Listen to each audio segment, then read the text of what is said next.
Chers amis, bonjour. C'est une conférence un peu particulière et remarquable puisque nous avons trois groupes qui sont réunis. La SABIX, amie de la bibliothèque et du musée de l'école, représentée par son trésorier. Non, et son président. Et son président, voilà, que je suis heureux de saluer. Voilà. Les X Israël, représenté par son président. Et son fondateur. Et son fondateur, tout à fait. Et puis X Résistance, dont je suis le président, voilà, et dont Olivier est le trésorier. Donc c'est une conférence un peu particulière et je suis très heureux que vous soyez tous là. J'en dirai pas plus d'ailleurs, et je vais céder la parole à Olivier, sauf quand même que nous avons un petit cocktail derrière, puisque ça fait partie des traditions de la maison. Ça nous aide à mieux nous connaître et à mieux nous apprécier ensuite. À tout à l'heure.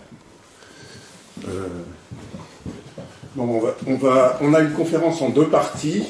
D'abord, une présentation de Michel Gaspard qui parlera de son père Lucien Gaspard, X-1940, dans le cadre de cette conférence Ces polytechniciens qui ont sauvé des Juifs sous l'occupation. Et ensuite, je vous présenterai les 7 polytechniciens justes parmi les nations, ce qui est une exclusivité puisque jamais le dénombrement n'avait été fait. Michel, c'est à toi. Merci Olivier. Alors je demanderai un peu d'indulgence parce que j'ai eu peu de temps pour préparer cette intervention, donc j'ai utilisé beaucoup de matériel que j'avais, mais j'ai pas eu suffisamment de temps, assez de temps que je n'en aurais voulu pour mettre en ordre et faire quelque chose de bien cohérent, mais je pense que... Vous pouvez parler plus fort? Oui, je vais parler un peu plus fort, ça va là? Vous m'entendez bien? Ça va? Est-ce qu'ils ont des micros dans la salle? Donc, j'ai fait ça en 4 parties. D'abord, Lucien Gaspard, mon père, avant l'X, 1921-1940. Ensuite, 1940, l'année terrible. 1941-44, les années funestes, c'est logique. Et l'après-guerre, 45-73. D'abord, on commence par le commencement. Les parents de Lucien Gaspard s'appellent Lucienne Bégon et Abel Gaspard. Ils se marient les 13 et 14 juillet 1920 à l'église Saint-Vincent-de-Paul et à Montmartre. Vous voyez d'ailleurs sur cette photo d'époque l'église Saint-Vincent-de-Paul au pied de la butte Montmartre, c'est là qu'ils sont mariés. Ils aimaient beaucoup se promener en vélo, comme vous voyez, avec des canotiers de l'époque. C'était en 1920. Alors, j'ai un problème, là, il faudrait que je masque cette barre là. Quelle barre? Olivier, tu vois, il y a une barre là qui me... Non, mais elle n'apparaît pas à l'écran, ni dans le zoom. Oui, d'accord. Et moi, ça m'empêche de lire ce que j'ai écrit. Eh ben, lis sur mon iPad. Oui, très bien. Donc, les parents de Lucien Gaspard. Alors, d'abord, un milieu social modeste, qui n'est pas le cas de tous les polytechniciens. Traditionnellement, les polytechniciens sortaient de milieux plutôt favorisés. Ce n'était pas le cas de Lucienne. Sa mère était couturière de quartier, au pied de la butte Montmartre. Et son père, paysan ouvrier des Vosges d'origine, rescapé de 4 ans de guerre. Il avait été mitrailleur, il avait été gazé à Ypres, il avait fait la campagne de Macédoine, blessé à la bataille de Monastir, Verdun, les monts de Flandre, où il avait été gazé une 2e fois. Il était sorti de tout ça.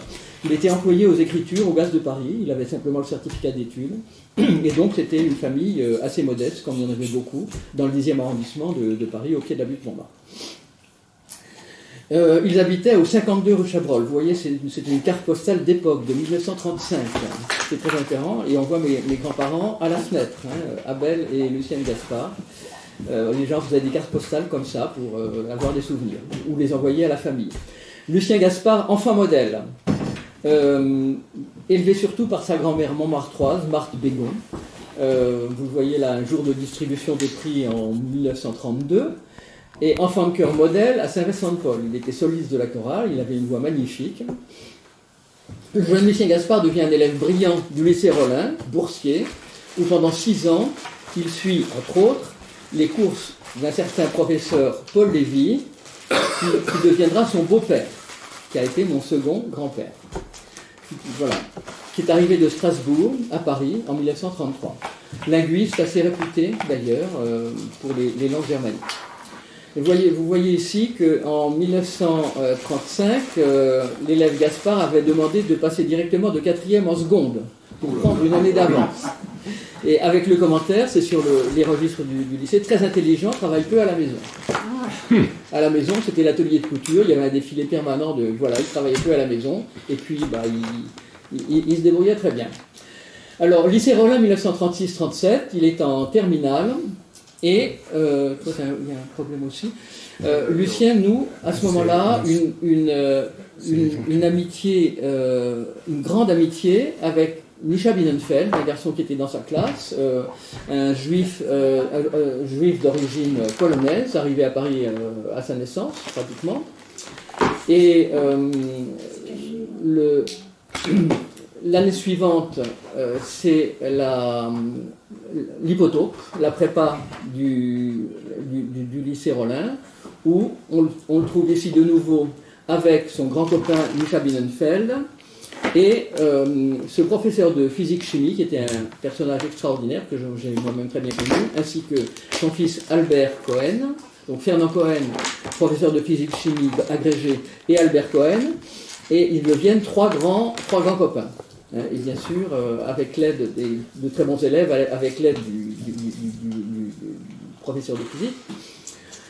Voilà, un jour de distribution des prix, c'était la dernière en 1938, puisque ensuite ils sont partis vers d'autres horizons, vous allez voir, Mischa Bienenfeld, Lucien Gaspard, les deux grands copains qui fêtent leur distribution des prix au lycée Rollin. Alors, un rappel de l'ambiance de l'époque à Paris. 40 ans après l'affaire Dreyfus, l'antisémitisme prolifère de nouveau dans la presse et la radio, attisé par le Front populaire en 1936. Et donc, vous voyez que la presse d'extrême droite s'exprimait beaucoup. Il y avait une sorte d'antisémitisme banal. Heureusement, aujourd'hui, on a des lois qui interdisent ce genre de publication, mais elles vont se réfugier sur les réseaux sociaux qui sont assez actifs de ce point de vue-là. Alors, Lucien Gaspard devient éclaireur, comme beaucoup de jeunes de sa génération. Les mouvements d'éclaireurs étaient extrêmement prospères. 1935, au square Saint-Vincent-de-Paul. Ici, avec ses louveteaux et son ami chef de patrouille. Alors, troupe de Montmartre, l'enfance heureuse. Ici, une photo d'un camp de vacances d'éclaireurs, toujours avec son grand ami Mischa Bienenfeld. Le banquet de l'enfance heureuse, ici, Salon Vianney en 1937, tous les ans au printemps, il y avait un grand rassemblement pour préparer toute la saison, les sorties, etc. Et on voit sur cette photo Lucien Gaspard tout au fond, en haut, et un certain Robert Kahn, qui n'est pas étranger à Olivier, puisque c'est sa famille. Je vais en parler un peu plus loin. Ce Robert Kahn était plus âgé que mon père, mais c'était un petit peu son alter ego qui le guidait dans les activités éclaireuses. Alors, l'enfance heureuse, c'était un mouvement éclaireur de Montmartre créé par une certaine Germaine Fonsèque, qui était une féministe de la première heure, dont le mari était sculpteur et qui avait été l'un des fondateurs des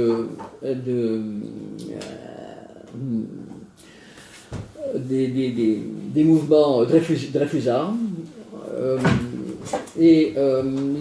On voit sur cette photo des personnages dont je vais parler, qui sont sur la photo de droite à gauche Jacques Bergier, qui a été célèbre après la guerre, j'en parlerai un petit peu. Cette tante Germaine Fonsèque, la fondatrice de l'enfance heureuse. Au milieu, Colette Chaise, qui était une cheftaine, qui deviendra la femme de Robert Kahn, dont j'ai déjà parlé. Et tout à droite, Alfred Eskenazi, qu'on voit aussi en bas sur la photo de gauche. Alors, cette famille Kahn de Montmartre était un peu un pilier de ce mouvement éclaireur et de beaucoup d'activités. C'était la famille d'Olivier Hertz, justement, qui pourrait en parler davantage que moi, puisque on voit sur cette photo, sur la photo de gauche au milieu, René Kahn, qui je crois était l'oncle d'Olivier. Et ses deux frères, l'aîné Roger, le plus jeune Robert Kahn, donc le grand copain de mon père. C'est des gens que j'ai très bien connus après la guerre, surtout Robert Kahn. Alors, la sœur aînée qui s'appelait Madeleine, en haut à droite, et une sœur plus jeune, Madeleine, qui nous a quittés il y a assez peu de temps, il y a seulement 2 ou 3 ans. Vous avez en bas une photo récente. Sur cette photo qui date de 1933, on voit toute la famille réunie. À droite, c'était le jour du mariage de Raymond Dreyfus et de Madeleine Kahn, donc l'aîné de leur fille. Et vous voyez à gauche le plus jeune, c'est René, donc l'oncle d'Olivier, je ne me trompe pas. Oui. Le père de famille, Félix Kahn, qui était interprète pendant la Première Guerre mondiale. Il parlait parfaitement l'anglais, ils avaient des affaires en Angleterre. Il servait d'interprète entre les Français et les Anglais pendant les combats. Sa femme Charlotte Koblenz Kahn et les trois garçons et la plus jeune Martine en bas. Les Kahn habitent rue de Dunkerque, tout près du lycée Rollin. Ils sont voisins et amis de la famille du professeur Fernand Cohen, dont j'ai déparlé un peu, mais dont je parlerai beaucoup plus tout à l'heure. C'était une sorte de petit groupe de grands amis qui étaient très impliqués dans les mouvements éclaireurs et qui étaient très impliqués, bien sûr, au lycée Rollin, dans les activités d'enseignement. Alors, les éclaireurs, les Kahn, piliers de l'enfance heureuse, éclaireurs du Montmartre, ils avaient créé un groupe de théâtre pour animer les feux de camp, avec des gens de théâtre, des acteurs professionnels. Certains deviendront célèbres, j'en parle pas maintenant, qui s'appelait le clan des compagnons du feu de camp, et dont Robert Kahn et Colette Chaise, grande cheftaine, future épouse Kahn, étaient un petit peu les principaux animateurs. Sur cette photo que vous avez déjà vue, je vais parler ici de Jacques Bergier, de Alfred Eskenazi et de Colette Kahn, qui ont donc joué un très grand rôle dans ce mouvement, et ensuite qu'on va retrouver à Lyon pendant l'occupation allemande. Alors, Jacques Bergier et Eskenazi seront de 1941 à 1943 à Lyon avec leur professeur André Elbronner. Ce André Elbronner était le directeur du laboratoire de physique de la Sorbonne. C'était des chercheurs de pointe dans le domaine de l'énergie nucléaire. Fondateur et animateur du réseau, pas de l'énergie nucléaire, pardon, de la physique nucléaire. Fondateur et animateur du réseau des ingénieurs Marco Polo, qui sera intégré en 1942 au BCRA. Et ce réseau des ingénieurs était caché à Villeurbanne, dans l'institut de Marc Pellet, chef régional à Lyon des éclaireurs de France. Donc c'était toute la nébuleuse des éclaireurs de France qui se retrouvait à Lyon pendant l'occupation allemande et dans ces débuts de résistance. À l'Institut des jeunes aveugles de Villeurbanne. Tous seront arrêtés en 1943 et 1944. Torturés, c'était le Fort Montluc, torturés, déportés, assassinés. Seul de l'équipe de Marco Polo à Lyon, Bergier survivra dans des circonstances qu'il a racontées lui-même, assez terribles. L'Institut de Marc Pellet fut aussi, en 1942-1943, un lieu de cache d'enfants juifs par Lozé. Et je vais en parler aussi parce que Madeleine Kahn, la sœur aînée des Kahn, était responsable de Lozé à Lyon pendant l'occupation. Voilà, on retrouve ici les Kahn. Alors, Madeleine Kahn-Dreyfus, dont on a vu le mariage en 1933, responsable de Lozé à Lyon, sera arrêtée à l'Institut Pellet. Ça passait un coup de filet de la Gestapo ou des services secrets allemands en novembre 1943. Elle s'occupait d'enfants juifs cachés. Elle a été donc arrêtée alors que les Allemands cherchaient le réseau Marco Polo qu'ils avaient trouvé, mais en même temps, sans le savoir, ils ont arrêté des gens qui étaient là pour s'occuper d'enfants juifs cachés. Voilà, déportée, elle reviendra grâce à des subterfuges dont je ne peux pas entrer dans les détails. Voilà cette photo de Colette Kahn à l'époque. Alors Lucien a fait son année de taupe de maths spé à Orléans. Toutes les prépas parisiennes étaient repliées, comme on disait à l'époque, en province, à cause des craintes de bombardement de Paris. C'était le début de la guerre. C'était la drôle de guerre. Mathématiques spéciales 2, lycée Potier à Orléans. On le voit ici sur cette photo, avec sa calotte de taupin traditionnelle. Et admissible après les écrits en mai, Lucien sera en vélo de Paris à Bordeaux pour passer les oraux à partir du 20 juin, en plein exode, avec une joyeuse bande de taupins d'Orléans, dont Jean Brulet, qui était le meilleur ami de Bernard Lévy, qu'on connaît bien, je crois, que vous connaissez bien, que vous avez bien connu dans cette institution. Vous voyez ici les images de l'exode, cette chose terrible, en mai-juin 1940. Alors j'en profite bien sûr pour rendre l'hommage qu'il mérite à Bernard Lévy, reçu au concours de 1941 à Lyon, donc un an après mon père, classé bis comme tous les évêques juifs, mesure discriminatoire de Vichy. C'est écrit sur sa fiche en bas à droite, n'a pas droit aux emplois de l'État. Voilà une photo de Bernard Lévy, ça devait être en 2012-2013, je l'ai beaucoup vu à ce moment-là, et je vais vous expliquer pourquoi. Voilà son ouvrage X bis, un juif à l'école polytechnique, mémoire 39-45. Dans ce livre, j'ai retrouvé finalement toute la vie de mon père à Polytechnique, puisqu'ils étaient en même temps ensemble, ils suivaient quelquefois, non, ils ne devaient pas suivre les mêmes cours, il y avait une année de décalage. Bernard Lévy, à 94 ans, m'a accompagné 2 fois aux archives de l'X à Palaiseau pour l'exploration des archives des promotions 40 et 41, et il y a beaucoup d'images que j'ai ici, que j'ai tirées de cette exploration d'archives, avec et grâce à Bernard Lévy, auquel je dois un grand remerciement. Voilà. Je vais passer au suivant. On a le temps, il n'y a pas de problème. Oui, je dirais qu'on a un quart d'heure. Voilà, donc on arrive à l'année terrible, 1940. Voilà, nous sommes en 1940, l'année terrible. Juin 1940, les familles Cohen et Binnenfeld sont réfugiées à Bordeaux depuis 1939. Beaucoup de gens étaient partis de Paris au début de la guerre, crainte des bombardements allemands.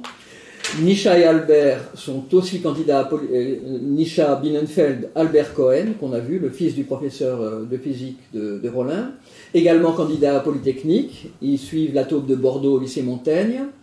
Lucien passe les oraux à Bordeaux. Il est arrivé en vélo. Les Allemands arrivent. Il est arrivé d'ailleurs avec une bande de taupins d'Orléans, dont faisaient partie certains amis de Bernard Lévy, qui les a accueillis à Bordeaux. Bernard Lévy raconte au début de son livre qu'il a accueilli à Bordeaux en 1940 une bande de taupins d'Orléans admissibles dont faisait partie mon père. Albert et Jean Cohen, Nisha Binnenfeld, Suzanne et Fernand Cohen, c'est une photo prise par Lucien vers la fin de juin 40, un moment de détente dans la forêt près de Bordeaux. Le professeur Fernand Cohen aidait les taupins admissibles. Il y en avait 2 ici. Il y avait mon père qui prenait la photo et Nisha Binnenfeld qui a été admissible également. Il les préparait, il les aidait à préparer les oraux du concours. Voilà, il était professeur à la prépa à Saint-Cyr, ça s'appelait la Corniche, à Bordeaux pendant cette période. Alors Lucien Gaspard reçu au concours de 1940 avec 40e position et avec la cote bébé, ça s'appelait comme ça pendant les bahutages. Il y avait des cotes et donc Lucien qui était le plus jeune de sa promotion avec la cote bébé. Voilà une photo de... Alors l'école polytechnique s'est installée sur la demande oui, non, je vois, ça va. L'école est installée à Lyon, démilitarisée, sur la demande des Allemands, par le gouvernement de Pétain, de Vichy. Et l'école s'installe dans l'école du service de santé militaire, avenue Berthelot, que certains connaissent bien parce qu'ils l'ont visité. Aujourd'hui, c'est le musée de la Résistance. Et en même temps, il y a une aile qui est l'école régionale d'administration. L'aile gauche, c'est le musée de la Résistance. Voilà à quoi ressemblait l'école du service de santé militaire en 1940 ou un petit peu avant. Et à droite, vous voyez, c'est tiré des archives de la promotion 40, vous voyez le réfectoire tel qu'il était en 1940, où les élèves prenaient leur repas. Alors un petit rappel historique sur la gouvernance de l'école polytechnique pendant l'occupation allemande. Il y a eu trois ministres de Pétain en charge de l'école. Jean Berthelot, 1940-42, Robert Gibran en 1942, pas très longtemps, c'était au moment d'Arlan, Premier ministre de Pétain, ça n'a pas duré très longtemps, et ensuite Jean Bichelon pour la fin de la guerre, 43-44, ils étaient tous les 3 polytechniciens naturellement. Alors Jean Bichelon était connu parmi les polytechniciens de l'époque comme étant le major des majors, parce qu'il était celui qui avait eu le record de sigma, le total des points au concours, et donc on l'appelait le major des majors.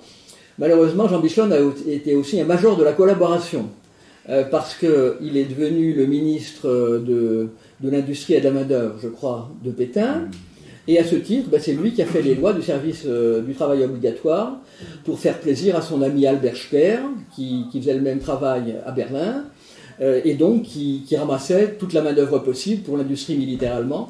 Et donc c'est Jean Bichelon qui, en même temps, a envoyé les promotions 43 et 44 en Allemagne pour le service du travail obligatoire, sauf les élèves qui ont préféré prendre le maquis ou prendre un bateau pour l'Afrique du Nord ou pour l'Angleterre. Voilà. Jean Bichelon a fini assez mal. Il s'est retrouvé à Sigmaringen avec ce qui restait du gouvernement de Vichy à la fin de 1944, au début de 1945, et il est mort en Allemagne très peu de temps après. À l'école du service de santé militaire, donc, où se trouvait Lucien avec tous ses camarades, il se trouvent les deux promotions, 39 et 40, qui suivent leur première et leur seconde année à l'école de santé militaire en 41 à 42. C'était assez compliqué à cette époque, puisque les promotions 38 et 39 avaient combattu au début de la guerre. Donc la promotion 38, dont faisait partie André Bollier, le père de Vianney, la promotion 38 avait fait sa première année, mais ensuite avait combattu en 39. La promotion 39 n'avait pas fait sa première année. Donc, la promotion 39 devait faire sa première année qu'elle a faite en même temps que la promotion 40, celle de mon père, pendant que la promotion 38 faisait sa seconde année et était casernée à la caserne Jeanne d'Arc à Villeurbanne. C'était pas très facile pour eux parce que c'était un petit peu Villeurbanne n'était pas du tout en ville, c'était à 8 ou 9 km en dehors de la ville, et c'était des terrains vagues, et des terrains agricoles et des usines. Voilà. Donc, à Villeurbanne, la promotion 38 en 40-41, celle d'André Bollier, la promotion 41 en 41-42, c'était la promotion dont faisait partie Bernard Lévy, avec un certain nombre de... Retour de l'école à Paris à Pâques 43, après l'invasion de la zone sud par les Allemands. Voilà, rentrée en novembre 1940, l'école est installée à Lyon, donc démilitarisée, et vous voyez ces photos tirées des archives, la remise des épées à la promotion 1940, et Lucien Gaspard, très fier, avec son uniforme tout neuf. Oui, un petit mot sur l'uniforme, l'école était démilitarisée, mais pratiquement toutes les traditions ont été maintenues pendant cette période. Simplement, on avait enlevé de l'uniforme les grenades et tout ce qui était un peu militaire pour les remplacer par des feuilles de laurier ou des choses comme ça. Voilà, c'était les seuls symboles qui disparaissaient. Alors, les amphis de l'école de santé sont trop petits pour les deux promotions en première année, et donc les cours pour les deux promotions, 39 et 40, sont faits au cinéma Comédia, en face, avenue Berthelot, en face de l'école. Et vous voyez ici des photos qui étaient prises par des élèves, cours du célèbre mathématicien Paul Lévy. C'est ça. Pardon ? Mais pourquoi ça va pas ? On continue. Il fait un cours. C'est un cours ? Oui, c'est le cours du professeur Paul Lévy. C'était un autre Paul Lévy, célèbre mathématicien d'époque. C'était un père de la théorie moderne des probabilités. C'était pas n'importe qui, ce Paul Lévy. Il a dû lui aussi entrer en clandestinité en 41, en 42 à cause de son nom. Voilà, alors quelques souvenirs, c'est tiré déjà des archives de mon père, des photos de l'époque, on voit les groupes dans leur casernement, les activités sportives, la chiade, les examens, tout ça. À droite, on voit l'uniforme d'intérieur, qui était l'uniforme des chantiers de jeunesse, que les élèves devaient porter quand ils n'étaient pas en uniforme, ce qui était plus rare. Alors, une innovation de l'époque, c'était les travaux manuels qui ont été introduits à l'époque. Je pense que ça a été supprimé, c'était un peu l'idéologie vichiste. Il fallait que les futurs chefs connaissent la vie quotidienne des gens qu'ils auraient sous leurs ordres. Et donc, là, en haut et à droite, d'ailleurs, c'est mon père, qu'on reconnaît très bien, en train de forger ou quelque chose comme ça. Et alors, tout ça se passait dans les caves de l'école de santé en 1941-42. Ces caves qui ont servi ensuite de prison et de salle de torture de la Gestapo. Puisque, comment s'appelait le bourreau de Barbie. Pardon ? Klaus Barbie. Oui, Klaus Barbie. Voilà, merci beaucoup. C'était la Gestapo de Klaus Barbie qui s'est installée dans l'école de santé service militaire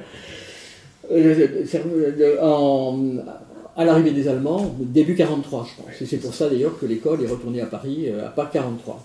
Il y avait les activités sportives étaient très intéressantes. Il y avait une coupe Borotra. Borotra était le ministre de la jeunesse du gouvernement Pétain à l'époque, célèbre tennisman des années 20 et 30. Et donc, ils avaient, ancien polytechnicien lui-même. Donc, il y avait une coupe Jean Borotra organisée au Stade Gerland en 1941, qui a marqué les esprits avec toute l'idéologie pétainiste qui s'affichait, bien sûr, sur le stade, être fort pour mieux servir, etc. Alors, voilà aussi des photos souvenirs tirées des archives. Les professeurs de l'époque, dont mon père et beaucoup d'autres, même après la guerre d'ailleurs, ont suivi les cours. Hein, je n'énumère pas tous. Alors, il y avait un professeur de français et d'histoire, un certain Paul Tuffreau, qui était une figure tout à fait remarquable, que mon père d'ailleurs avait eu comme professeur de lettres au lycée Rollin avant la guerre, et qu'il retrouvait comme professeur de français et d'histoire à Polytechnique. J'ai une composition, une copie de français de 41, rédigée par mon père, qu'il a conservé, qui raconte son exode et son trajet de Paris à Lyon en vélo avec les taupins d'Orléans. C'est quelque chose de passionnant. Il y avait aussi ce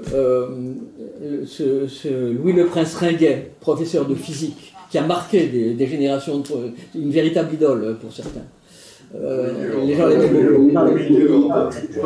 Il y a, vous voyez en haut au milieu, le professeur d'économie politique qui s'appelait Divisia, dont j'ai connu le fils. J'ai travaillé avec lui à Londres à la fin des années 90. C'était assez amusant. Voilà, 1941-42 toujours. Présentation au drapeau de la promotion 1940 à la caserne Jeanne d'Arc de Villeurbanne, loin de la ville. Et c'était une histoire doublement rocambolesque. La présentation elle-même était une histoire rocambolesque parce que elle s'est faite sous la pression des élèves, qui voulaient absolument cette présentation, qui est une tradition importante pour l'école. Mais le gouvernement de Vichy s'opposait à cette manifestation un peu militaire et nationale, qui, si elle avait été organisée à Lyon, à l'école de santé militaire, aurait pu susciter des manifestations anti-allemandes. Et donc, finalement, sous la pression des élèves, ils l'ont faite quand même, mais à Villeurbanne, c'est-à-dire à 8 ou 9 kilomètres au milieu de la campagne. Alors, doublement rocambolesque parce que pour une présentation au drapeau, il fallait un drapeau. Vous le voyez d'ailleurs sur cette photo. Voilà. Et ce drapeau, eh bien, il avait été laissé au moment de la défaite, au moment de la débâcle, entre les mains de l'archevêque de Bordeaux. Et donc, il fallait récupérer le drapeau qui était de l'autre côté de la ligne de démarcation. Donc, c'est Bernard Lévy qui racontait ça. Il y a eu une expédition extraordinaire avec l'accord silencieux du ministre de Vichy qui avait quand même été informé. Donc une expédition extraordinaire à travers la ligne de démarcation de Durousseau, Saint-Géron et Ramadier, des élèves de la promotion 1939, et le drapeau a traversé la ligne de démarcation enroulé autour du corps de ce Ramadier, qui était d'ailleurs le fils du père des lois sociales du Front populaire, qui a d'ailleurs été ministre encore après la guerre.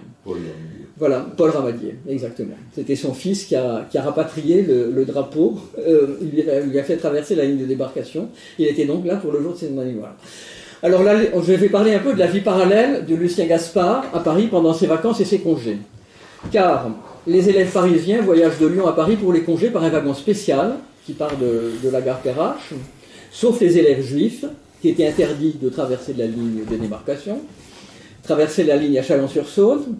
Alors ici, vous avez des photos souvenirs faites à Paris, Lucien avec ses parents et sa grand-mère, Marthe Bégon, qui a joué un grand rôle dans son éducation, comme je l'ai dit tout à l'heure. Alors, photos faites uniquement à la maison, parce que l'uniforme était interdit à l'extérieur. Tout ce qui était militaire, un uniforme... Et bon, était quelqu'un en uniforme de l'armée française pouvait s'arrêter d'un instant à l'autre dans la rue. Alors, retour sur juin 1940, Paris occupé, Hitler à Montmartre devant le lycée Rollin, c'était le 23 juin 40, la veille de l'armistice de la honte, qui a été signé dans un wagon à Compiègne, comme vous le savez tous. Et en octobre 40, les Juifs sont exclus de la fonction publique. Fernand Cohen, l'ancien professeur de Lucien, exclu du lycée Rollin, avec son collègue et ami Paul Lévy, qui avait aussi été professeur de Lucien Gaspard, devient directeur de l'orphelinat Rothschild.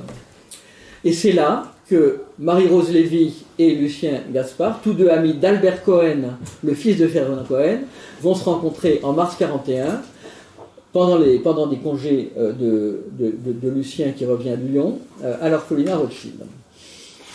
Voilà les prescriptions de la circulaire d'octobre 40, l'exécution au lycée Rollin, l'exclusion du professeur Cohen, Fernand Mardoché, professeur agrégé, et du professeur Paul Lévy. Ceci est tiré des archives du lycée Rollin.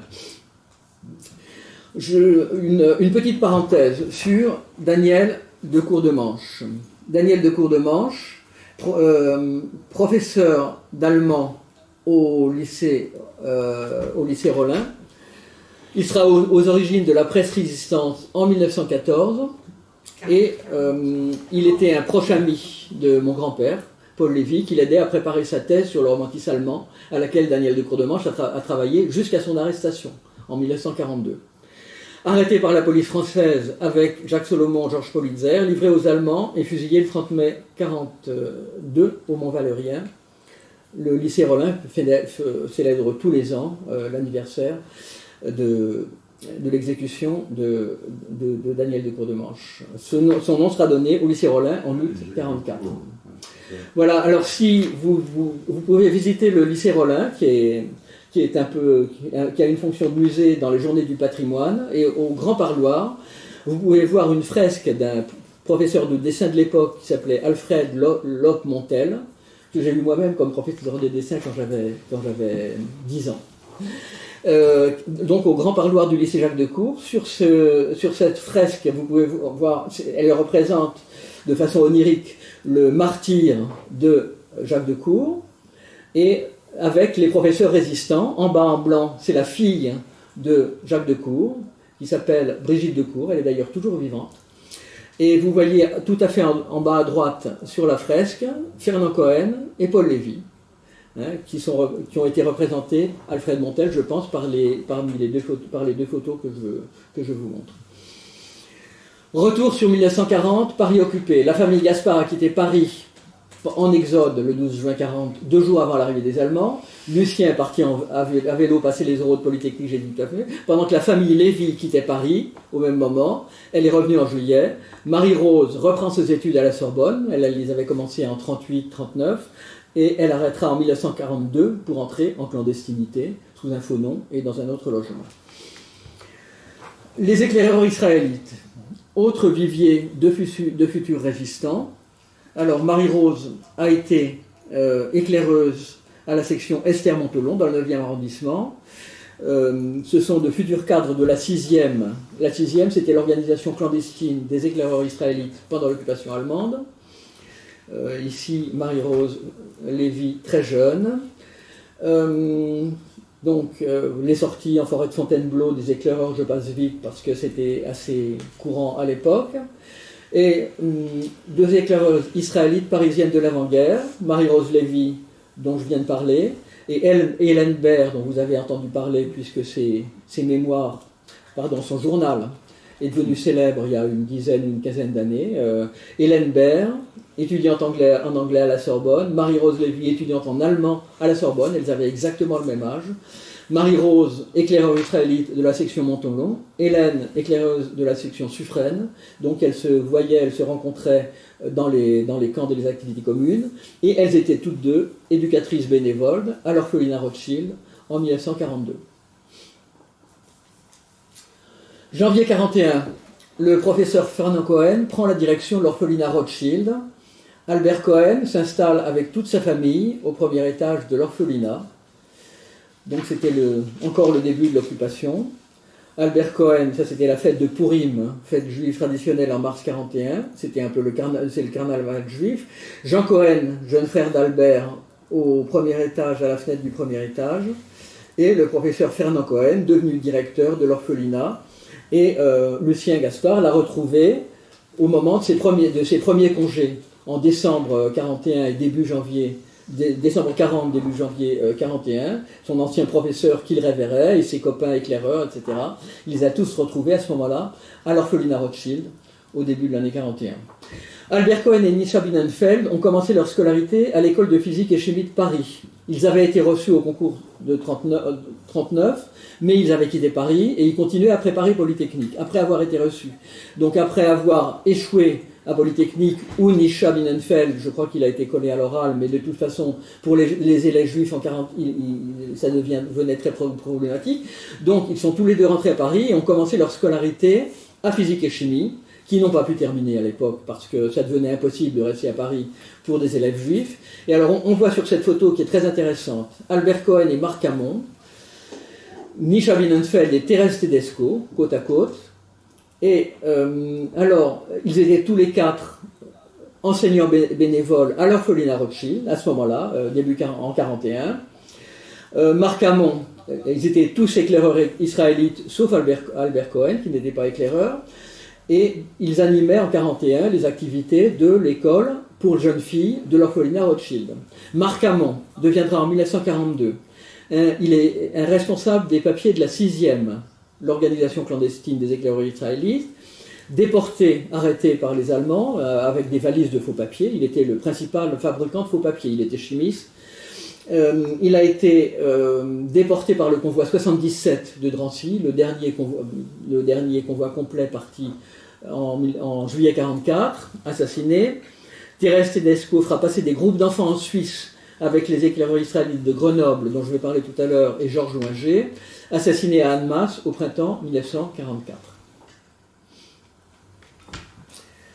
Pendant ses congés parisiens, donc Lucien se rend chaque jour rue Lamblardy, à l'orphelinat, au service de ce professeur Fernand Cohen, auquel il doit sa réussite, et au service des jeunes filles de l'orphelinat. C'est là qu'il rencontre Marie-Rose Lévy, comme je l'ai toujours dit. En 1942, les choses deviennent dramatiques. Les Allemands transforment la fondation Rothschild en annexe du camp de Drancy. La police française multiplie les rafles. 17 juillet 1942, les rafles du Veldiv. Lucien est en train de passer ses examens de sortie de l'X à Lyon. J'ai des lettres poignantes échangées entre Albert Cohen et mon père qui racontent ce qui se passait à Paris avec les rafles et la rafle terrible. À l'orphelinat, une dizaine des élèves de Marie-Rose et Lucien sont raflés, emmenés à Drancy. Elles sont toutes déportées et assassinées. Et quelques exemples dont on a les photos. Margot Spira, Margit Görlitz, elles étaient allemandes ou autrichiennes surtout. Les sœurs Becker, qui étaient autrichiennes.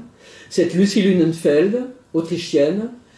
Je l'agrandis ici parce qu'elle était en apprentissage à l'atelier de couture de Lucienne Gaspard, ma grand-mère.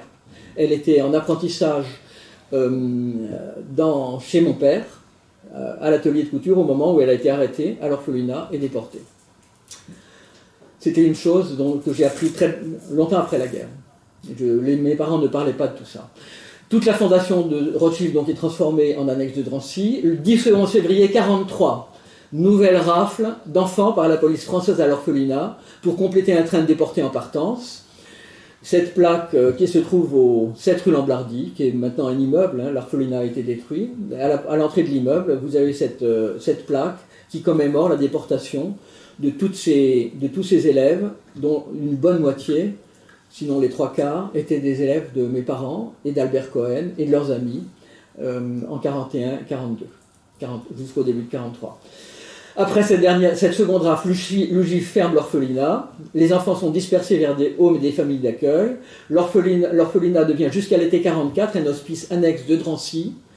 Et le professeur Fernand Cohen a été obligé de garder la direction. 126 vieillards seront déportés de cet endroit qui était avant un orphelinat. Voilà. Et mes parents, occasionnellement, ont participé au réseau qui cachait les enfants, qui les emmenait dans des familles d'accueil, dans d'autres établissements scolaires. Voilà. Je m'arrête là un instant avant de passer à la fin. On est déjà à presque 45 minutes. Vous en êtes, ça va? Presque 45 minutes. 45 minutes? Oui. Bon, je vais aller très vite. Je suis désolé, j'ai été trop long, j'en ai préparé trop, je vais accélérer. Je ne vais pas tout présenter. Voilà, on arrive, on est encore de l'année funeste. L'après-guerre, on ira vite. Bon, je passe très vite sur les activités de Polytechnique. Alors, un hommage au cocon préféré de Lucien Gaspard, il s'appelait Jean-Jacques Leven. X bis. Il était juif, qui a été séparé en 1941 de sa fiancée Mado Lévy. On a tout là-bas, je crois, Brigitte Zana. Bonjour Brigitte. Bonjour, qui est la fille de... Marianne, c'est Marianne, c'est pas Brigitte. Marianne est là? Brigitte, elle est Bonjour Marianne. Bonjour Marianne. Donc Marianne est là et Brigitte est en ligne, qui sont toutes les deux, les deux filles de Jean-Jacques Leven. Voilà, et alors il était très marrant et très actif, Jean-Jacques Leven. Il a été le scénariste de la seule revue Barbe organisée à Lyon, selon la tradition polytechnicienne, en décembre 1941. C'est des documents que mon père avait gardés. La comice de la promotion 41, il y a une vedette qui est le Généca. C'est un certain Claude Chesson. Un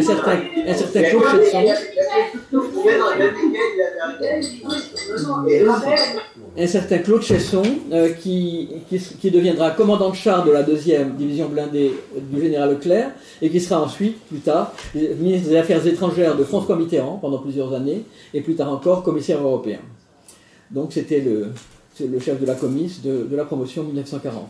Quelques autres, André Turcat, bientôt pilote des forces aériennes françaises libres, futur pilote d'essai de Concorde, et qui menait la campagne de Caisse en mai j'ai écrit mai 2021, en mai 1941 à l'école. Serge Ravanel, qui s'appelait Serge Hacher à l'origine, qui est devenu Serge Ravanel, colonel, chef des FFI lors de la libération de la France, même promotion. De la promotion 38, André Bollier, qui deviendra le plus grand imprimeur de la presse résistante, mort en héros en 1944. J'en dis pas plus parce que bien sûr Vionnet est là et c'est à lui de parler de son père. Et je retourne à Paris en 1941-1942. Lucien se rendait chaque jour à l'orphelinat. Au printemps 1943, il se rendra presque chaque jour. Il est devenu Lucien Lamy. Il porte un faux nom, bien sûr. Et il fait du renseignement. Je n'ai pas le temps de parler de cette histoire d'une lettre. Lucien va essayer d'organiser avec le professeur Cohen une filière d'exfiltration en zone sud de jeunes filles de l'orphelinat qui avaient de la famille en Amérique et qui souhaitaient partir avec les derniers convois vers les États-Unis. Ça n'a pas marché et ça s'est très mal passé d'ailleurs pour Lucien. J'ai écrit un article là-dessus, qui s'appelle L'histoire d'une lettre, dont il y a quelques exemplaires ici, si vous voulez l'obtenir. Voilà la lettre dont je parle, je n'ai pas le temps d'en parler ici, qui était envoyée aux États-Unis par Lucien depuis Lyon. La semaine suivante, les rafles du Veldiv, Marthe Bégon s'installe à Lyon, donc Lucien sortait de l'école, rue Romarin, tout près du siège de Lauzet. Probablement, Marthe Bégon s'est occupée avec Lucien, qui revenait à Lyon occasionnellement, de l'aide à Lauzet pour les cages d'enfants, qui partaient dans la nature. Madeleine Kahn, la sœur aînée de Robert Kahn, qu'on a vu tout à l'heure, s'occupait en particulier des convois d'enfants vers le Chambon-sur-Lignon. Et elle avait besoin de pas mal de gens. Je pense que mon arrière-grand-mère, Marthe Bégon, la mère de Lucien, est allée à Lyon spécialement pour ça. Elle s'est fait domicilier à Lyon à partir de la fin juillet 1942. Voilà, ici, Lyon, à Lyon, Villeurbanne plutôt, c'est à Villeurbanne cette photo, Marthe Bégon avec Lucien, son petit-fils. C'était la fin probablement pendant ses examens de sortie, en 1942. Alors, Lucien, à la sortie de l'école, commence une année de stage d'ingénieur. Où est-il affecté, comme c'est curieux, à la gare du Bourget de Drancy. Chaque matin, il prend un train à 7h42 à la gare du Nord, en sortant de chez lui. Il descend à la gare du Bourget, et il peut, 3 fois par semaine, il voit arriver un train de 1000 juifs raflés en zone sud, partir le lendemain matin, un train de déportés, y compris des trains de déportation d'enfants. Vous voyez, c'est des dessins qui sont au mémorial de la Shoah. Et en fin d'après-midi, Lucien Gaspard, sous le nom de Lucien Lamy, arrive à l'orphelinat Rothschild, donne ses cours, et rencontre probablement, il faisait du renseignement sur les convois de déportation. Il y avait des résistants à la CNCF de Drancy, avec lesquels probablement mon père devait échanger des informations, je suppose. Il n'en a jamais parlé après la guerre, et il est mort malheureusement quand j'étais beaucoup trop jeune pour en parler avec lui. Le professeur Fernand Cohen, sa femme, son plus jeune fils, sont arrêtés, internés à Drancy, précisément au moment où Lucien fait son stage à la gare du Bourget. Lucien rejoint les Cohen, il a assisté à leur arrestation, il était à l'orphelinat à ce moment-là, et les Cohen seront libérés en décembre 1942 grâce à un camarade d'Albert et de Lucien à Rollin qui s'appelait Maurice Lugan, qui était un camarade de terminale, ancien élève de Fernand Cohen. Tout ça a été raconté d'ailleurs par Annette Vieillorca dans son livre sur Drancy. Le jeudi 24 septembre, voilà, ça je l'ai déjà dit. Ici, c'est une photo très intéressante. C'est après le retour de Drancy, le plus jeune fils du professeur Cohen suit les cours de Rollin avec son étoile jaune jusqu'à la libération, pendant plus d'1 an. Alors, la famille Lévy, pendant ce temps-là, se cache. La famille Lévy se cache, se terre, tout volet fermé. Marie-Rose Lévy, devenue Janine Morin, habite dans le 17e arrondissement, un petit appartement, et Paul Lévy refuse l'étoile jaune pour sa famille, qui réchappera grâce à ça, en se cachant pendant 2 ans, sans jamais sortir. Je n'ai pas le temps de m'appesantir. Colette Brululman était la dernière survivante du réseau de cache d'enfants de Rothschild. Elle m'a appris beaucoup de choses sur ce réseau, parce qu'elle était à l'orphelinat le jour de la dernière rafle, en même temps que ma mère, qui m'a parlé de ça à la fin de sa vie, avec des sanglots dans la voix. Le réseau Garel, j'ai pas le temps de tout ça, c'est des hommages à tous ces grands résistants qui ont créé et développé ces réseaux de cache et permis le sauvetage de milliers d'enfants juifs.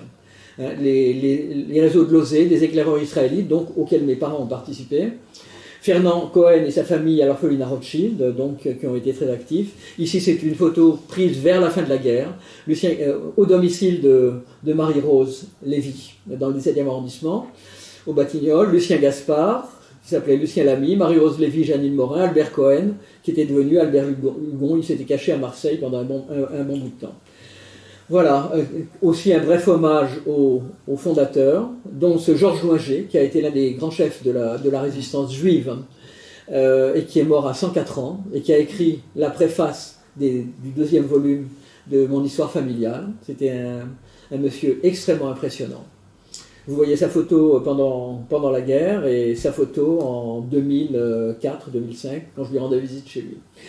Éclaireur israélite de la 6e à Grenoble, je n'ai pas le temps d'en parler beaucoup. Il y avait Nisha Wienenfeld se trouvait dans ce groupe. Il était à ce moment-là dans le Vercors, à Villers de Lans. Il avait créé une section d'éclaireurs.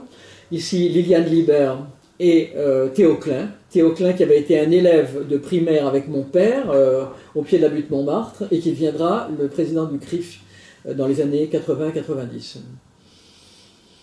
Voilà, j'ai pas le temps de beaucoup. Ici, Lucien Gaspard, Nisha Wienenfeld, Albert Cohen, dans le Vercors, Pâques 1942, au moment où il s'occupait de chercher des caches pour les enfants juifs. On les retrouve ici aussi. Le réseau Garel, le réseau de caches, on a déjà vu ça. 44-45, la fin de la guerre, Paris libéré. Les barricades rue Condorcet près du lycée Rollin. Et le lycée Rollin devient lycée de Cours-de-Manche et bientôt Jacques Decour. Mon grand-père, Paul Lévy, était d'ailleurs devant le lycée ce jour-là. C'était vers la fin août 1944, juste la libération. Après-guerre, les familles Lévy et Gaspard s'agrandissent. Mes parents, une petite fille, ma grande sœur, et un petit garçon, c'est moi. Voilà. Et donc j'ai raconté tout ça de façon plus détaillée que je ne peux le faire aujourd'hui malheureusement dans ces 2 volumes d'histoire familiale préfacés par Annette Vieillorca généralement, et l'autre Georges Loinger et Cathy Hazan. Cathy Hazan est l'historienne de Lozé avec qui j'ai beaucoup travaillé pour rassembler des documents. Voilà, j'ai été trop long, je suis désolé. J'ai été beaucoup trop long.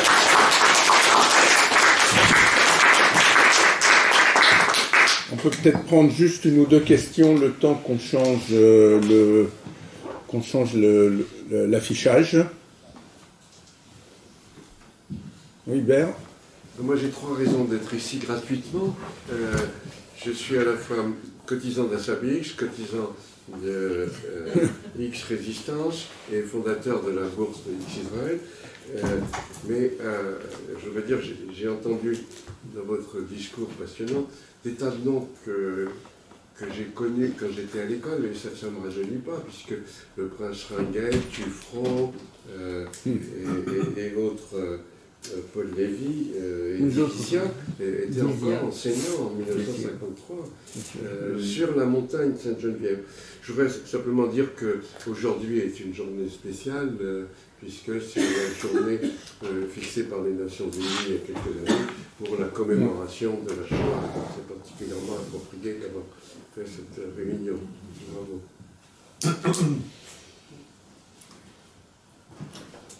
Un grand merci en tout cas, Michel, pour cette rétrospective passionnante, à la fois sous l'angle des principal, qui est celui du sauvetage d'enfants juifs, et sous l'angle de Polytechnique à Lyon. Il y a des photos de la promo 41 qui sont communes avec l'album de la promo 38. Et pour la petite histoire, le prince Ringuet, qui était professeur en 38 déjà de mon père, et que non seulement il a accueilli des élèves juifs en 41 dans son laboratoire en Haute-Savoie, ce que Bernard Lévy raconte, mais il a été aussi mon professeur en 64 à l'école politique. Donc c'est l'un des plus anciens et des plus durables. Et en réalité, ce dont je me souviens le mieux, c'est pas de ses cours de physique, qui étaient pourtant assez abordables, c'était le fait qu'il a été élu à l'Académie française l'année où il était mon professeur, et qu'il nous a expliqué pendant 1 heure que être élu à l'Académie française, c'était beaucoup plus compliqué que la physique quantique, parce qu'il fallait déchiffrer, décrypter tous les mensonges des gens qui vous appelaient, qui vous invitaient, soit pour vous encourager, soit pour vous décourager. Mais ceux qui vous découragent votent pour vous, et ceux qui vous encouragent votent contre vous. Alors c'est assez compliqué. Avant de poursuivre, je voudrais juste apporter une précision et parler d'un autre livre. Michel nous a beaucoup parlé de la grande résistante Madeleine Kahn, qui plus tard a épousé M. Dreyfus. Il y a un livre écrit par un polytechnicien qui parle beaucoup de Madeleine Kahn. C'est un polytechnicien de la promo 51, donc Raphaël connaît. Il s'appelle Pierre Nelson. Il a été déporté à Bergen-Belsen et il a raconté sa vie dans un livre qui s'appelle, je crois, Une si douce enfance. Une si douce enfance. Une si douce enfance. Ouais, et il parle beaucoup de Madeleine Kahn. Juste publicité pour un livre polytechnicien qui ne pourra malheureusement pas être au Salon du Livre organisé par la SADIC, puisque Pierre Nelson nous a quittés, je crois, en octobre 2020. Il peut y avoir des livres d'auteurs décédés. Mais alors, dans ce cas-là, il faut quelqu'un qui les finance. L'achat. SADIC. Alors, je mets juste... oui, l'iPad, là. Voilà. Voilà, donc j'ai juste mis l'enregistrement de mon appareil photo pour compléter l'enregistrement Zoom. Ça dure une demi-heure, donc... enfin, il ne peut pas filmer plus d'une demi-heure, donc je vais faire en une demi-heure. Donc, Hubert a rappelé qu'aujourd'hui, c'est la journée internationale de commémoration des victimes de l'Holocauste. Et donc, à cette occasion, pour la première fois, on va parler des polytechniciens justes parmi les nations. Puisque jusqu'à présent, la liste de ces justes n'était pas connue. Alors, en introduction, rappelez le contexte.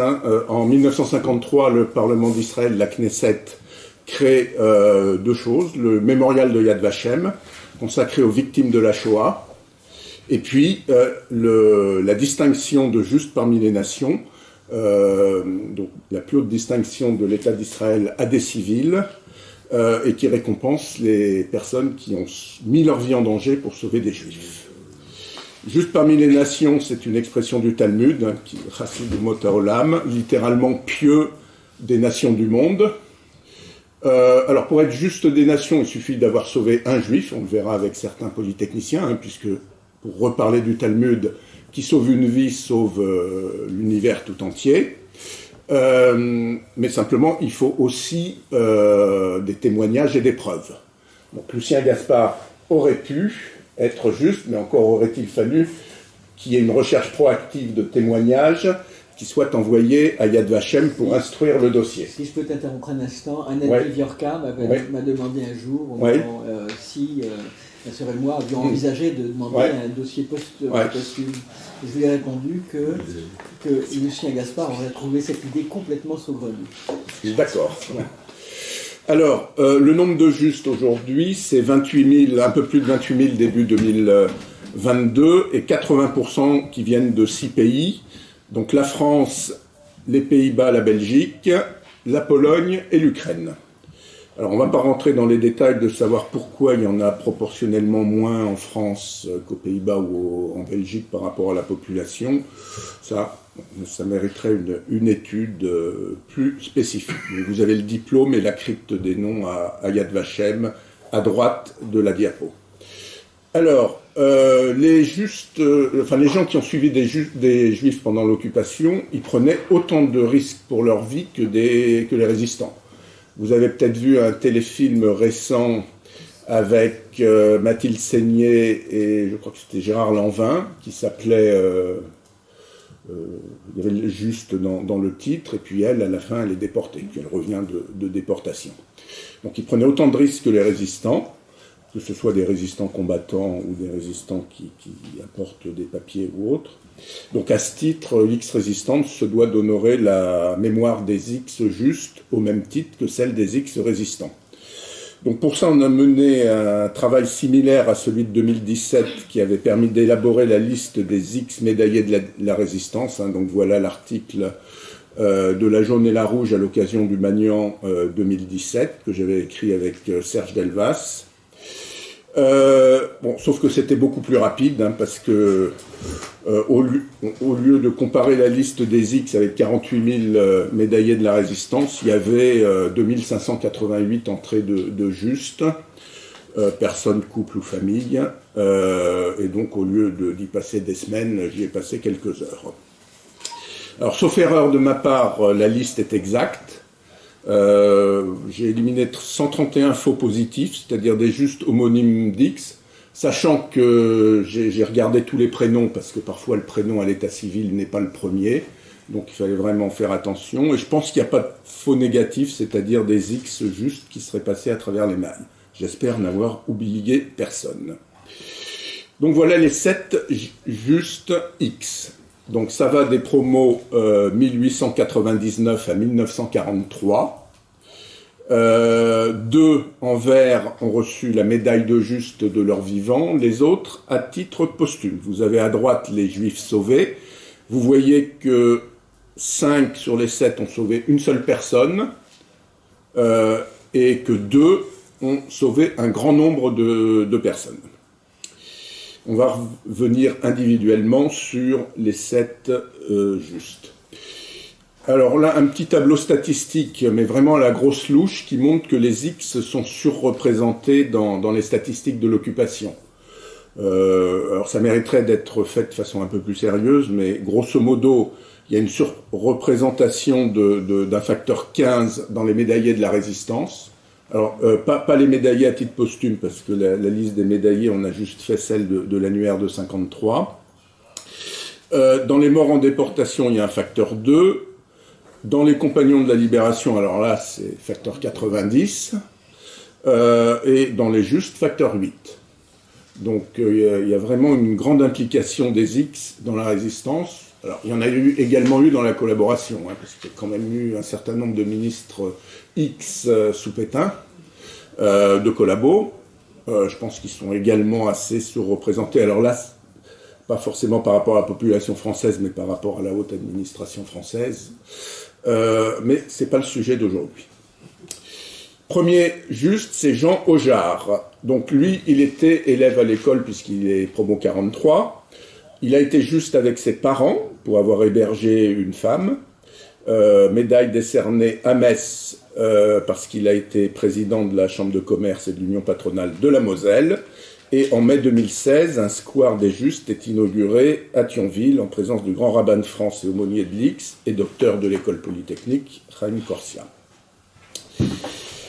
Le second, c'est Jacques Faure. Donc lui, il a été nommé juste avec sa femme, parce qu'ils ont accueilli une fillette de 3 ans et demi qu'ils ont présentée comme une cousine de la ville. Médaille délivrée à titre posthume en 2005, et c'était un officier d'artillerie qui terminera sa carrière comme général de division. Pierre Genevet, lui, il a été nommé juste avec sa femme Yvonne, qui était fille d'un général polytechnicien. En poste à Tarbes, il rencontre l'assistante de leur dentiste et il profite d'un déménagement vers Grasse parce que madame était atteinte de la tuberculose pour emmener cette assistante. Là encore, médaille à titre posthume parce qu'il est décédé en 72. Gaston Girousse. Alors celui-là, il est intéressant parce que quand on cherche des polytechniciens justes, on tombe forcément sur lui. Il y a un article dans La Jaune et la Rouge qui a été fait par son gendre. Et donc lui, il était président de compagnie d'électricité, donc il avait plus de 60 ans pendant la guerre. Il a établi des cartes d'agents, alors d'abord pour son avocat, maître Léon Netter, exclu du barreau par les lois de Vichy. Et puis il y a une voiture de service qui a conduit maître Netter, sa femme et sa belle-sœur, en zone libre, puis en Suisse. Et par la suite, il a signé des tas de faux documents, des cartes d'agents, des ordres de mission. Il a permis à 300-400 juifs et résistants de passer en zone libre. Et il a également aidé son camarade de promotion, Louis K.N. Encore médaille à titre posthume. Pierre Merlin, lui, on le voit, c'est pas à titre posthume, on le voit avec sa femme, en train d'admirer leur diplôme. Donc c'est un ingénieur des ponts et chaussées affecté en Indre-et-Loire et ils hébergent une gouvernante juive, Rachel Kuckerman, placée par les sœurs de Notre-Dame de Sion. Donc il lui fournit une fausse carte d'identité, la fait passer pour sa cousine. Et il est mort l'année juste après la réception de son prix. Pierre-Robert de Saint-Vincent, une autre personne très intéressante. Il était gouverneur de la place de Lyon en 1942, donc je pense que Vianney en a entendu parler. Un des fondateurs de l'Amitié chrétienne, œuvre fondée pour aider les juifs persécutés. Et en 1942, Vichy demande le concours de l'armée pour déporter 550 juifs de Perrache vers Drancy. Il refuse et il est limogé par Vichy le surlendemain, et puis lorsque la zone libre est envahie en novembre 1942, il doit se cacher. Lui, c'est le seul à avoir une page Wikipédia. J'ai oublié de vous dire que Gaston Girousse, il a aussi, vous le voyez en bas, une biographie, avec notamment ses accomplissements, sur le site de la Bibliothèque centrale de l'École polytechnique. Le dernier, je crois que c'est le dernier, oui, Charles Sève. Donc lui, il a été nommé juste avec sa femme parce qu'ils ont hébergé une jeune fille que leur fille avait rencontrée en colonie de vacances en Angleterre. Donc ils l'ont accueilli comme 11e enfant de la famille. Alors pour terminer, je voudrais évoquer quelques X dont les parents figurent au nombre des justes. Alors, rechercher les X dont les parents sont des justes, je pense que c'est un travail quasi impossible, parce qu'on ne sait pas toujours qui sont les parents. Mais j'en donnerai quelques-uns. Alors, les 3 premiers sont des ingénieurs du corps des mines, parce que les Annales des mines, enfin le site annales.org, a publié des biographies et a mentionné le caractère de juste des parents. Donc il y a le père de Jean-Arthur Varocco qui était un directeur de lycée, qui sauve le jeune Albert Königsberg. Arthur Varocco, c'est quelqu'un, je pense, d'assez connu, parce qu'il a donné son nom à beaucoup de lycées ou d'autres choses. Roger Casala, qui est le père de Pierre Casala, sauve de nombreux juifs. Lui, il est dénoncé et mort en déportation. Émile Hugues et son épouse Lucie Lafitte, donc c'était le 2e mari de Lucie Lafitte, puisque c'est la mère de Pierre Lafitte, ancien directeur de l'école des mines. Ils ont hébergé Denis Lévy, qui était un camarade de lycée de Pierre Lafitte, et ses parents. Et puis, on en revient à Claude Ramadier, dont Michel nous avait parlé, puisque son père, Paul Ramadier, était juste parmi les nations. Pour avoir sauvé le professeur de droit Henri Brul, sa famille, et le député Salomon Grumbach. Alors, pour parler de Pierre Lafitte et de Claude Ramadier, ils ont participé au voyage du bicentenaire de l'école polytechnique en Israël en mai 1994, organisé par Hubert, et on voit Hubert à gauche entouré de 2 polytechniciens de la promo 1992 en train de remettre la gerbe polytechnicien ami d'Israël à la crypte de Yad Vashem. Et à droite, nous avons Claude Ramadier qui dévoile la plaque au nom de ses parents Paul et Marguerite. Pour en savoir plus, donc il y a un article qui va paraître dans les pages historiques du numéro de la Jaune et la Rouge de février 2023, dans quelques jours, donc sur 2 pages sur les polytechniciens juste parmi les nations. Et la rédactrice en chef de la Jaune et la Rouge a souhaité mettre en ligne cet article ce 27 janvier. Donc vous avez un lien court à droite. Vous avez un autre lien court en bas où je partage sur ma Dropbox le fond documentaire, donc ce qu'on peut trouver sur Internet, sur les sites de Yad Vashem France ou Yad Vashem en général, concernant les X justes. Et donc là, vous pourrez en savoir plus. Le fond documentaire, je le laisserai peut-être pas indéfiniment, mais bon, je dirais quelques semaines, il sera bien en ligne. Et puis également l'appréciation du grand rabbin de France à qui j'avais soumis ce projet d'article. Je crois que j'ai fini, et donc s'il y a des questions, je serai heureux d'y répondre.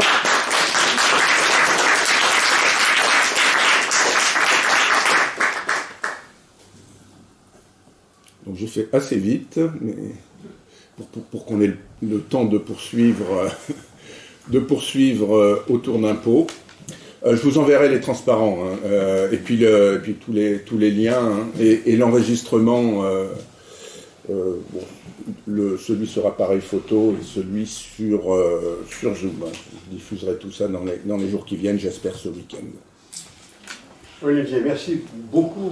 C'était un complément très polytechnicien à la présentation de Michel Gaspard. Et nous sommes en train, comme vous le savez, sans doute, de préparer un mémorial des polytechniciens résistants et des déportés. Il y aura évidemment les Sept Justes dedans. Et nous avons peut-être des chances d'avoir un étudiant qui va nous aider à aller un peu plus vite.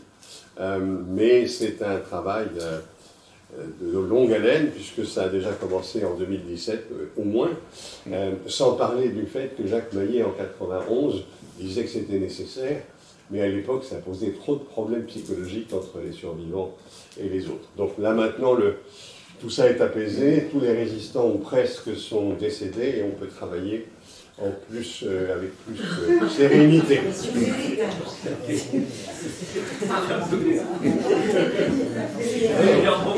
Il y a une chose.